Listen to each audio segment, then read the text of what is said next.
शांत, सनातन, अप्रमेय, प्रमाणों से परे, निष्पाप, मोक्षरूप परम शांति देने वाले ब्रह्मा, शंभु और शेष जी से निरंतर सेवित, वेदांत के द्वारा जानने योग्य, सर्वव्यापक, देवताओं में सबसे बड़े, माया से मनुष्य रूप में दिखने वाले, समस्त पापों को हरने वाले, करुणा की खान, रघुकुल में श्रेष्ठ तथा राजाओं के शिरोमणि राम कहलाने वाले जगदीश्वर की मैं वंदना करता हूँ। हे रघुनाथ जी, मैं सत्य कहता हूँ और फिर आप सबके अंतरात्मा ही हैं, सब जानते ही हैं कि मेरे हृदय में दूसरी कोई इच्छा नहीं है। हे रघुकुल श्रेष्ठ, मुझे अपनी निर्भरा पूर्ण भक्ति दीजिए और मेरे मन को काम आदि दोषों से रहित कीजिए। अतुल बल के धाम, सोने के पर्वत सुमेरु के समान कांतियुक्त शरीर वाले, दैत्य रूपी वन को ध्वंस करने के लिए अग्नि रूप, ज्ञानियों में अग्रगण्य, संपूर्ण गुणों के निधान, वानरों के स्वामी, श्री रघुनाथ जी के प्रिय भक्त पवनपुत्र श्री हनुमान जी को मैं प्रणाम करता हूँ।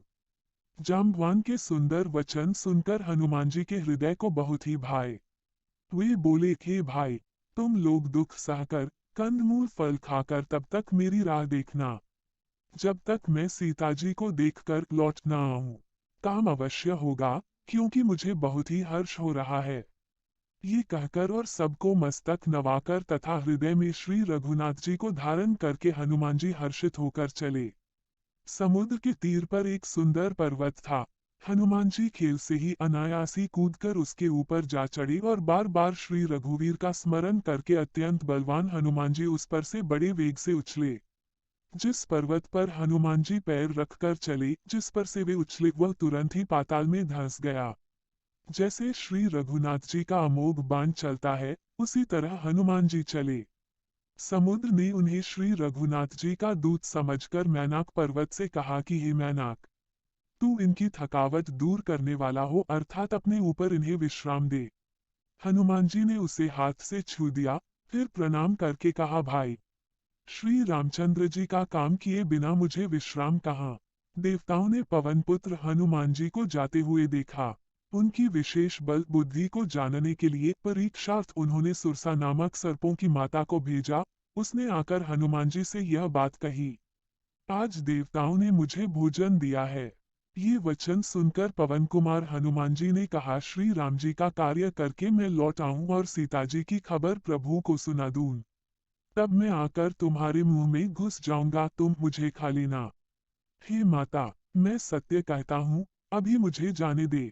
जब किसी भी उपाय से उसने जाने नहीं दिया, तब हनुमान जी ने कहा, तो फिर मुझे खाना ले। उसने योजन भर 4 कोस में मुंह फैलाया। तब हनुमान जी ने अपने शरीर को उससे दूना बढ़ा लिया। उसने 16 योजन का मुख किया। हनुमान जी तुरंत ही 32 योजन के हो गए। जैसे जैसे सुरसा मुख का विस्तार बढ़ाती थी, हनुमान जी उसका दूना रूप दिखलाते थे। उसने 100 योजन 400 कोस का मुख किया। तब हनुमान जी ने बहुत ही छोटा रूप धारण कर लिया और उसके मुख में घुसकर तुरंत फिर बाहर निकल आए और उसे सिर नवाकर विदा मांगने लगे। उसने कहा, मैंने तुम्हारे बुद्धि बल का भेद पा लिया, जिसके लिए देवताओं ने मुझे भेजा था। तुम श्री रामचंद्र जी का सब कार्य करोगे, क्योंकि तुम बल बुद्धि के भंडार हो। यह आशीर्वाद देकर वह चली गई। तब हनुमान जी हर्षित होकर चले। समुद्र में एक राक्षसी रहती थी। वह माया करके आकाश में उड़ते हुए पक्षियों को पकड़ लेती थी। आकाश में जो जीव जंतु उड़ा करते थे, वह जल में उनकी परछाई देखकर उस परछाई को पकड़ लेती थी, जिससे वे उड़ नहीं सकते थे और जल में गिर पड़ते थे। इस प्रकार वह सदा आकाश में उड़ने वाले जीवों को खाया करती थी। उसने वही छल हनुमान जी से भी किया। हनुमान जी ने तुरंत ही उसका कपट पहचान लिया। पवनपुत्र धीरा बुद्धि वीर श्री हनुमान जी उसको मारकर समुद्र के पार गए। वहां जाकर उन्होंने वन की शोभा देखी। मधु पुष्प रस के लोभ से भौरे गुंजार कर रहे थे। अनेकों प्रकार के वृक्ष फल फूल से शोभित हैं। पक्षी और पशुओं के समूह को देखकर तो वे मन में बहुत ही प्रसन्न हुए। सामने एक विशाल पर्वत देखकर हनुमान जी भय त्याग कर उस पर दौड़कर जा चढ़े। शिव जी कहते हैं, हे उमा, इसमें वानर हनुमान की कुछ बड़ाई नहीं है।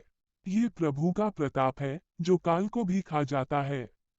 पर्वत पर चढ़कर उन्होंने लंका देखी। बहुत ही बड़ा किला है, कुछ कहा नहीं जाता। वह अत्यंत ऊंचा है, उसके चारों